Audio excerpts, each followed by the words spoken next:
Good afternoon, Anne Arundel County. Good afternoon, America. Welcome to this week's episode of Promoting Community, Conversation, and Discovery. I'm your host, Anthony Bynum. The name of our production company is the Glen Burnie Players. These are exciting times here in Anne Arundel County. Weather's been beautiful. It had been cooler earlier in the week, but it's starting to warm up a little bit, and we're supposed to have some great weather for the weekend. So that brings us to upcoming events. Saturday from 11 to 7. Now, this is not in Anne Arundel County, it's in Towson. It's going to be the Italian Heritage Festival. A lot going on. They have a beer and wine garden, car show. I hope there's some Ferraris. Wink, wink. Food, vendors. It's going to be a lot of fun. It's at the Towson Courthouse, not inside the court, but around there. It's a real pretty area up there. I haven't been up there for a while, but it's a gorgeous area. That's from 11 to 7. But later on in the day, go to the Italian Festival, have a good time, want something else to do, and get over there to John Wesley United Methodist Church in Glen Burnie.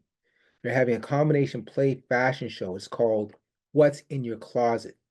It's from 4 to 8 p.m. and it's $20 cover charge. You can pay a ticket at the door. So if you get the chance, you might want to check that out. Okay. We want to give credit where credit's due. So for this week's show, we want to thank our friends at Wikipedia. We want to thank our friends at Google Images. We also want to thank a newcomer, an Ann Fosnight. She's written something called Play Ball. So I don't want to let the cat out of the bag too much. Okay, with that said, our affiliates, Anne Arundel Cable Access. Thank you for airing our show. Greenbelt Cable Access out of PG County. Thank you for airing our show. Amherst Media. Thank you for airing our show. Manhattan Neighborhood Network in the Big Apple. That's going to be a bit of a theme today. Thank you for airing our show. You can also see us on our website. That's theglenburnieplayers.com. We want to thank our sponsor / underwriter, the Clean Chef. Now, most admired. So this is October. And in the sports world, October means playoff baseball. In the National League right now, the Dodgers are up, I believe, 3-1 on the Mets. And in the American League, Cleveland won a game last night. So now they're down just 2-1 against the New York Yankees. When you think about October, you realize there's only one Mr. October. And he's our most admired this week. Let me go ahead and bring him up. There we go, share. Perfect. His name, Reggie Jackson. Like I said, Mr. October. Reggie's still with us now, and we're happy he is. Let's talk about the life of Reggie Martinez Jackson. You know, this guy was born 5/18/1946.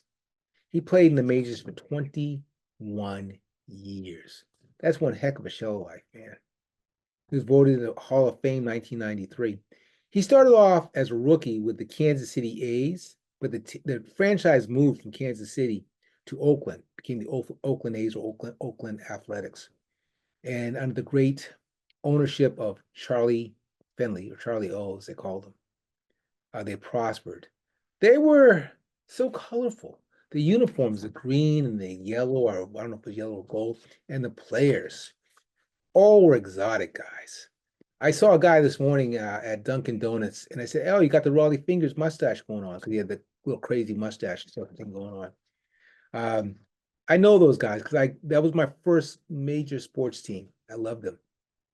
Whether it was Gene Tennis, who caught Bert Campaneris, who was played as short, the pitchers like Vida Blue and left fielder Joe Rudy, center fielder Bill North. A lot more. Sal Bando was at third. Catfish Hunter. What a pitcher that guy was.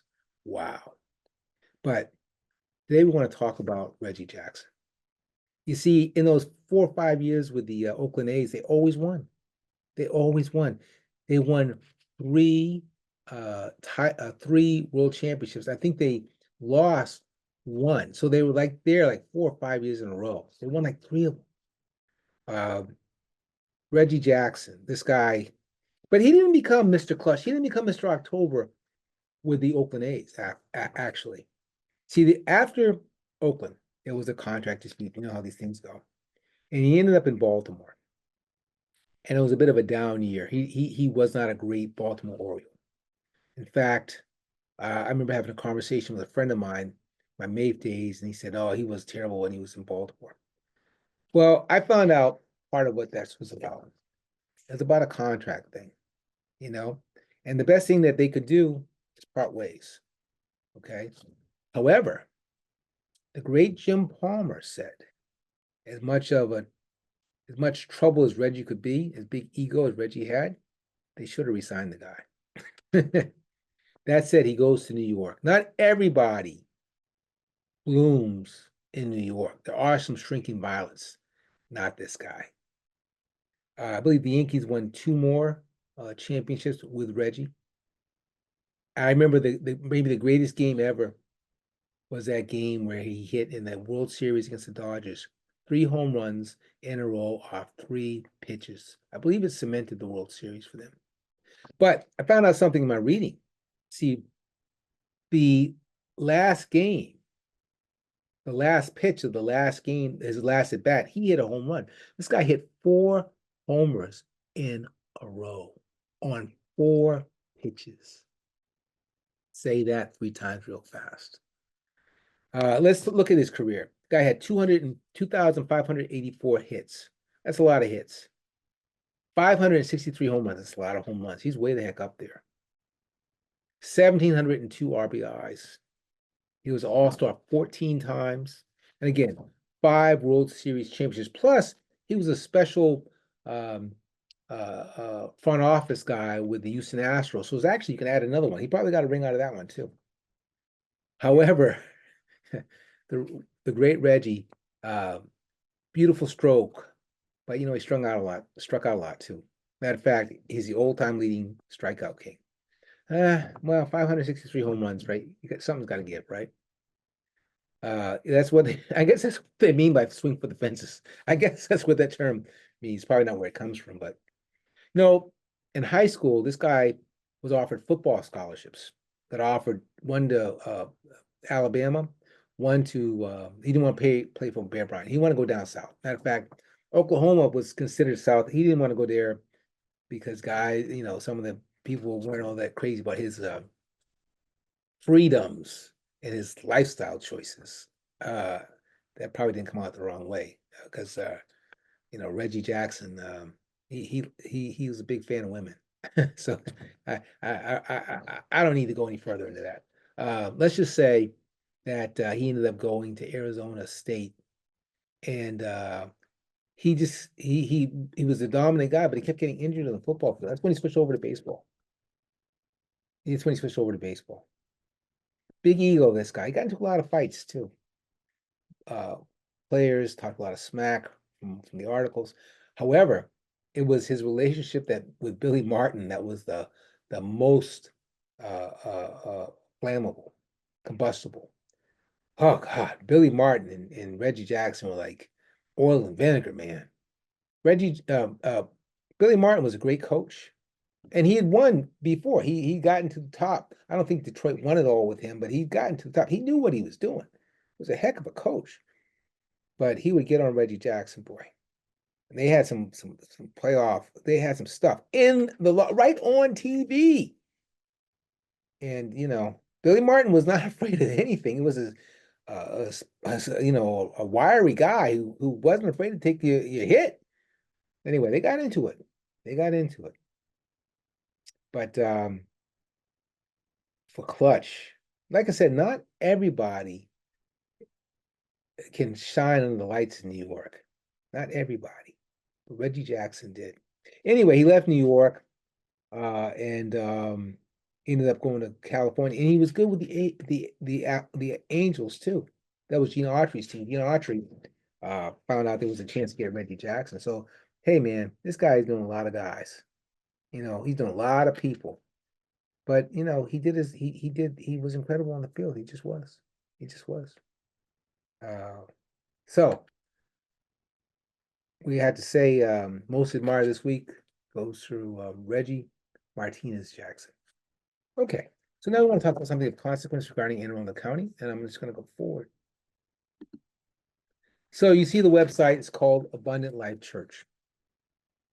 And we're going to talk a little bit about the church, but before we do, we're going to talk about something that happened at the church. This is why I found out about Abundant Life Church here in Glen Burnie, down about 3-4 miles from here. So the prior week, not last week, the prior week, I had to go over to CQ. I needed to get some money to pay a bill. And while I was there, I ran into an old business acquaintance, guy who did a loan for me many years before. Nice fella, Bill Atkinson. And we were just talking and talking. And it was like we were the best of friends. He helped me out alone, but he was a nice guy too. He told me about this event happening at Abundant Life Church last Saturday in the morning. And it was a way to help folks out who might be struggling, you know, groceries, etc. And so I just kind of waited in line and just to kind of see what was happening. There was some Christian music playing and people were smiling and there's a lot of praying going on too. And this guy met me in line and he just cared about everybody and he just wanted to see what he could do to uplift everybody's spirits however he could. And all the backdrop of all this is Abundant Life Church. So let's talk a little bit about it.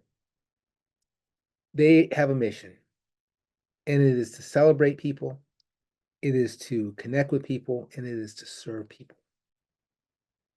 Their mantra is this: everyone is valuable. Everyone needs authentic relationships. Everyone has purpose. As far as their interpretation of the Bible, they say the scriptures, both Old Testament and New, are verbally inspired of God, are the revelation of God to man. They're right off Furnace Branch. I haven't been inside, but seems like they're doing a lot of things over there at that Abundant Life Church. So hats off to them, right? Hats off to them. Okay, we have one more thing to do, so I'm going to stop the share. And I've already said to you that, you know, this is baseball time. In baseball time, where pitching is at a premium. You know what I mean? You better be able to get guys from first to second by playing some small ball. Do not count on that guy who hit 65, 50 home runs in the year to hit a bunch in the playoffs, because it doesn't work that way. I'm not saying he's not going to break loose. I'm just telling you it doesn't work that way. It's about pitching. It's about small ball. It's about fielding. That said, I want to read this little poem that I came across, and this is the one by Anne Fortnight. It's called Play Ball. Let me read it. I'm so excited. I tell you the reason. It is finally baseball season. We are ready for the umpire's call. He raises his voice and shouts, "Play ball!" We are back to watch it, a great beginning. Our team has scored, and it's just the first inning. Sodas, cotton candy, hot dogs, Cracker Jacks. We come for baseball, but we enjoy the snacks. The game is over. It was lots of fun. The best part about it, the home team won. So that's called play ball. Very good. Very apropos for this time of season. So everybody, these are exciting times here in Anne Arundel County. A lot going on this weekend. Now, a couple things going on with our enterprise, the Glen Burnie Players Enterprise. We have a promo. It's ready. It's ready. However, I don't want to unveil it just yet. I want to do a simulcast situation. Our newest episode, episode 15, hopefully we get a second rough draft back this weekend. We can clean that up. And then we want to do them both at the same time. We will run a digital ad buy with the episode. That has been helping us out a lot.